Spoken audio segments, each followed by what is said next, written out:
ঈদ মুবারক। ধন্যবাদ মিডিয়াকে। আমরা আজকে ইউএইতে ঈদুল আজহা উদযাপন করতেছি। প্রবাসের মাটিতে এইভাবে আমরা অনেক বছর ধরে এই ঈদুল ফিতর এবং ঈদুল আজহা উদযাপন করতেছি। মাঝে মাঝে আমরা দেশে যাওয়ার জন্য চেষ্টা করেও বাংলাদেশ বিমানের টিকিটের উচ্চ মূল্যের জন্য অনেক প্রবাসী ঈদুল ফিতর এবং ঈদুল আজহাতে অংশগ্রহণ করতে পারে না। তার মধ্যে আমিও একজন।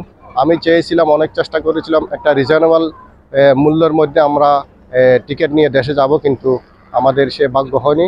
তো সেটা আমাদের জন্য দুঃখের বিষয়। আমরা কর্তৃপক্ষের কাছে আজকে ঈদের দিনে আমরা অনুরোধ করতেছি যাতে প্রবাসীদের অন্ততপক্ষে ঈদুল ফিতর এবং ঈদুল আজহার মধ্যে বাংলাদেশ বিমানের টিকিটটা মানুষের সাধারণ যারা কর্মী আছে এবং যারা কম বেতনে চাকরি করে তাদেরও একটা ইচ্ছা আকাঙ্ক্ষা থাকে অন্ততপক্ষে পরিবারদের সাথে ঈদুল ফিতর এবং ঈদুল আজহা এরকম দুইটা দিন উদযাপন করার জন্য দেশে যাইতে চায়, কিন্তু টিকিটের উচ্চ মূল্যের জন্য যাইতে পারে না। আজকে দুঃখের সাথেই এই দিনে আমাদেরকে অভিযোগটা করতে হচ্ছে, এটা দুঃখের সাথে।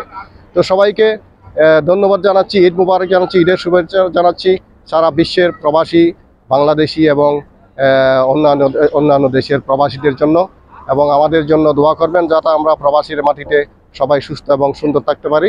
খোদা হাফেজ। আসসালামু আলাইকুম। আপনার মাধ্যমে আজকে আমাদের দেশ ও প্রবাসের সকল দেশবাসীকে ঈদের আনন্দ, ঈদের শুভেচ্ছা এবং ঈদ মুবারক, ঈদুল আজহা মুবারক জানাচ্ছি।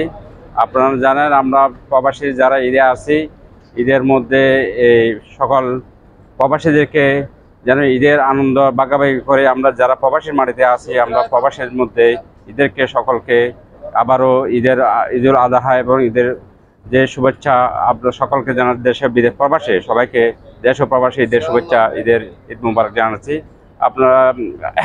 আপনারা নিশ্চয় অবগত আছেন, আপনারা নিশ্চয় অবগত আছেন আমরা এই প্রবাস জীবনে যে ঈদ আমরা ঈদে আসছি এবং বাংলাদেশে যে ঈদের যে একটা ঈদের ভিতরে চলে গেছে, ওই ঈদের মধ্যে আর ঈদের মধ্যে আমরা অনেক পার্থক্য, যেহেতু আমরা এখানে পরিবার পরিজন ছাড়া ঈদ করতেছি। আমরা আপনাদের সরকারকে নিবেদন জানাবো আমাদের যে ঈদের যে প্রবাসের যে গত সমস্যা চলে গেছে, আমরা অনেকে প্রবাসীরা ঈদে যেতে পারে নাই, এবং ঈদের সরকারকে আবেদন জানাবো আমরা ঈদের যেন বাংলাদেশকে সবাইকে প্রবাসীদের সবাইকে রেমিটেন্স যুদ্ধ দেখে যে ঈদের টিকিট যেন সহজ করতে পারে, এবং সবাইকে আবারও শুভেচ্ছা জানিয়ে আমার বক্তব্য শেষ করছি। আল্লাহ হাফেজ।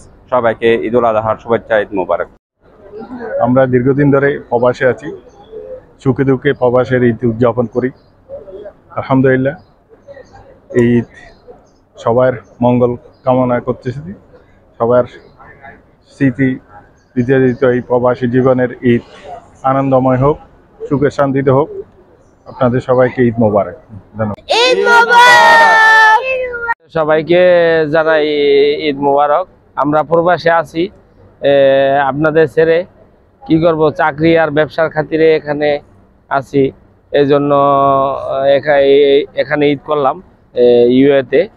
দোয়া করবেন সবাই, এবং বাংলাদেশের সবাইকে সকলকে ঈদ মোবারক। ঈদ